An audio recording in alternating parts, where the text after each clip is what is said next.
Сәлеметсіздерме? Мен 6-шы колледждің қазақ тілі мен әдебиеті пәнінің оқытушысы Қаражанова Құралай Батырқызы. Құрметті студенттер, біздің бүгінгі сабағымыздың тақырыбы Ораза ақын Асқар шетте жүрген бауырларға өлеңі. Сабақтың оқу мақсаты әдеби шығарманың жанрлық табиғатын тану, мәтіннен көтерілген мәселені талдай отырып, негізгі ойды анықтау, шағын мәтін, өлең, үндеу жазу, бағалау критерийлері, шығарманы оқи отырып, көтерілген мәселені айқындайды, талдау жасау арқылы үндеу, өлең, шағын мәтін жазады. Өткен тақырыпқа шолу жасайтын болсақ, Ораза ақын Асқардың өмірі мен шығармашылығына кезек берейік. Ораза ақын Асқар 1935 жылы 16 мамырда Қытай Халық Республикасы Шығыс Түркістан өлкесінің Іле аймағына қарасты Мүкей Қаратас деген жерде дүниеге келген. 1951 жылы Үрімші қаласында ашылған Ұлттар институтының тіл және әдебиет факультетіне түсіп, оның екінші курсын аяқтағаннан кейін Шыңжаң газеті редакциясына қызметке тұрады. Бұл жылдары сол газетке және Шұғыла журналына өлеңдері жиі жариялана бастайды. 1955 жылы атамекені Қазақстанға көшіп келіп, 1961 жылы Қазақ мемлекеттік университетінің филология факультетін бітіріп шығады. 1955 жылы жарық көрген Қош жүрек атты жас ақындардың ұжымдық жинағына өлеңдері енген. Балауса баспасында әдеби мұра бағдарламасына орай әлем балалар әдебиетінің қазақ тіліндегі 50 томдығын шығару жұмысына атсалысты. Құрметті студенттер, біз бейнефильм көру арқылы жаңа сабақтың мазмұнын ашамыз. Солдаттар көтерілісті аяусыз басып, қолға түскен көтерілісшілерді қатыгездікпен жазалады. Кеңес үкіметінің осындай сұрқия саясатының арты қазақтың жойылуына әкеліп соғатынын түсінген ру басшылары ұлтымызды, ұрпағымызды сақтап қаламыз десек, шетелге көшуіміз керек деген тоқтамға келеді. Шетелге көшкен байлардың соңынан орташалар мен кедейлер де атамекендерін тастап Қытайға, тағы да басқа көрші мемлекеттерге босып кетті.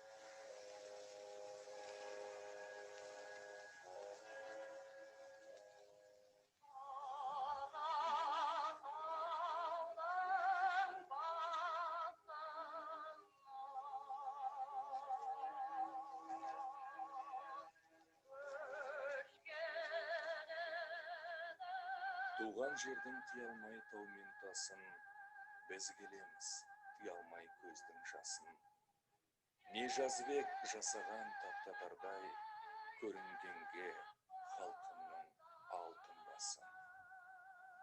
Қош аман бол кең жайлау өскен жерім, қайтқан қаздай қалың ел көшкен жерім, есіл қазақ есейіп ел бола алмай, ит пен құсқа таланып өшкен жерім. Көрер мекен дариға-ай қайран елді, кіндік кесіп кірімді жуған жерді, көріп өлсем арманым болмас еді. Жасыл жайлау, асқар тау, өзендерді.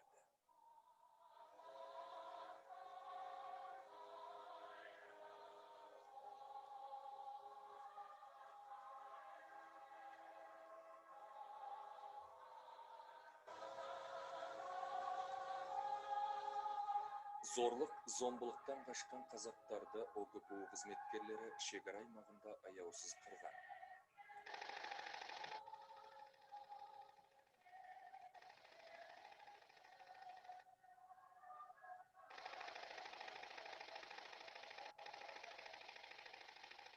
Қытай мемлекетіндегі Бейнефильмді көру арқылы, құрметті студенттер, 1 минуттық әңгіме әдісімен көрген бейнефильмнен түсінген ойларымызды 3-4 сөйлеммен жеткізу. Әрине, бұл жерде елбасына күн туған аумалы төкпелі замандарда үдере көшкен бауырларымыз көрсетілді. Өздерінің кіндік қаны тамған ата-баба қонысынан көшуге мәжбүр болған халық қолдан жасалған аштықтың құрбандары. Әрине, сұрқия саясаттың әсері десек те болады. Бұған ұлт азаттық көтеріліс, қолдан жасалған аштық, репрессия себеп. Бүгінгі біздің тақырыбымыз шетте жүрген бауырларға өлеңі. Өлеңге мұқият қараймыз, өлеңді бір оқып шығамыз. Осы екінші тапсырма арқылы берілген үзіндіні оқи отырып, мазмұнын ашамыз өлеңнің. Шетелге кетсеңдер де бауыр басып, құтторын тепсеңдер де ауырласып, ата жұрт шақырады тұқымым деп, құшағын байтақ дала тауыңдашып. Бөленіп онда бәрің байлық баққа, тепте ие болсаңдар да атақ даңққа, бірге ұрпақ барсын жарқын болашаққа, бұрыңдар көшті ата мекен жаққа.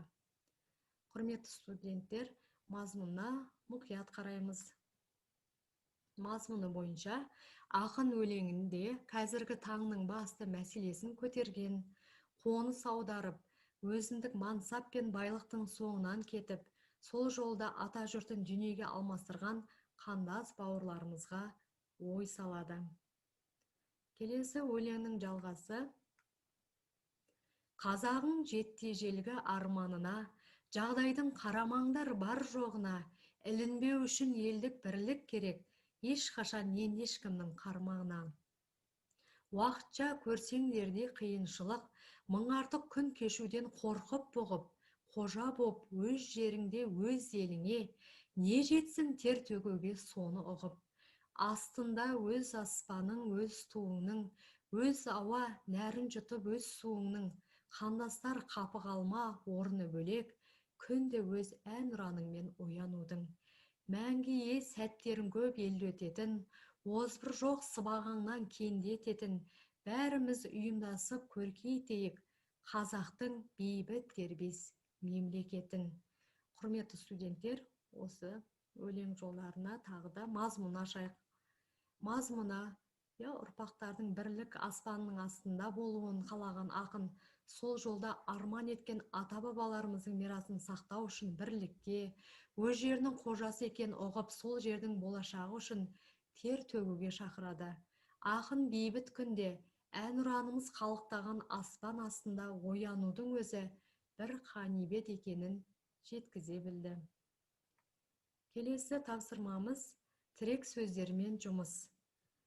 Біздің өлеңде берілген мына тірек сөздер: ата жұрт, ата мекен, бұрын бабаларының тұрған жерін ата жұрт деп айтады. Атақ даңқ, дәреже, немесе шен деп те айтылады.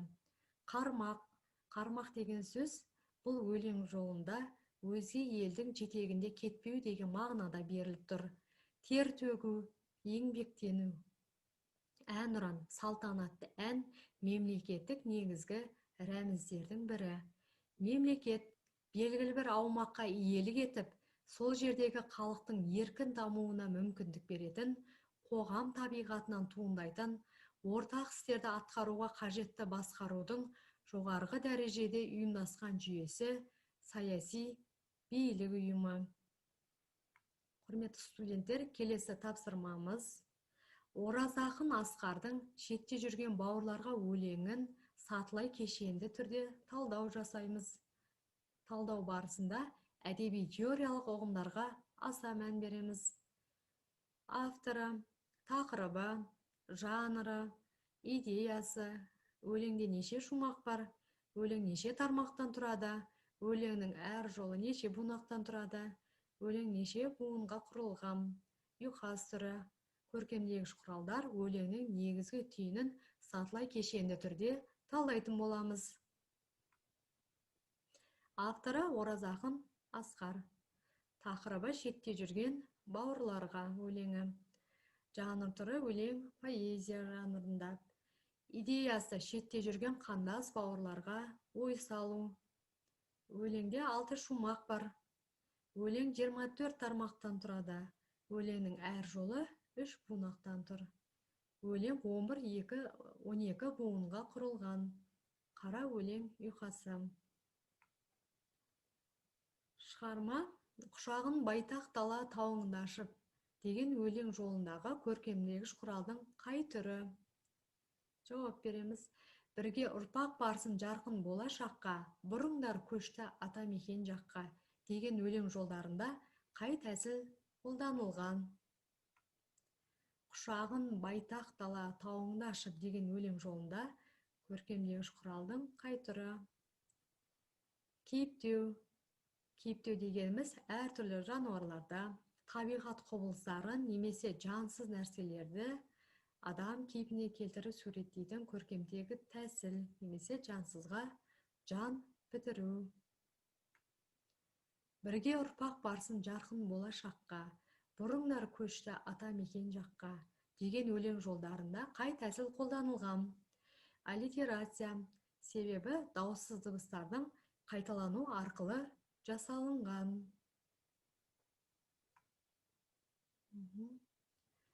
Сабақты бекіту сұрақтары. Құрметті студенттер, сабағымыздың аяқтар кезде бекіту сұрақтарын қоямыз. Еліміздің тәуелсіздік алуы шеттегі қандастарымызға қалай әсер етті? Әрине, 1991 жылы Қазақстан елі тәуелсіздігін алған кезде шет-шеттен толассыз хаттар келіп жатты. Ол хаттар біздің шет елдегі қандас бауырларымыздан. Олар қуаныштарын жасыра алмай, өз құттықтауларын жіберіп жатты. Қандастарымыз атамекенге қай жылдан бастап оралды? Елбасымыз, тұңғыш елбасымыз Нұрсұлтан Әбішұлы Назарбаев 1991 жылдан бастап қандастарымызды елге шақыра бастады. Шетте жүрген қандастарды көк тудың астына жинауда қандай мән бар? Өздерің көргендей, бейнефильмнен біз неше түрлі тоқырау заманды бастан кешірдік. Сол кезеңде қазақ халқының саны едәуір азайған болатын. Шетте жүрген қандастарымыздың келуімен біздің демографиялық жағдайымыз едәуір жақсарды десек болады. Ақынның пікірінше елдің ынтымағы не? Құрметті студенттер, әрине ол біздің бірлігіміз, еліміздің тыныштығы. Назар салып сабақты қарағандарыңызға рахмет, сау болыңыздар.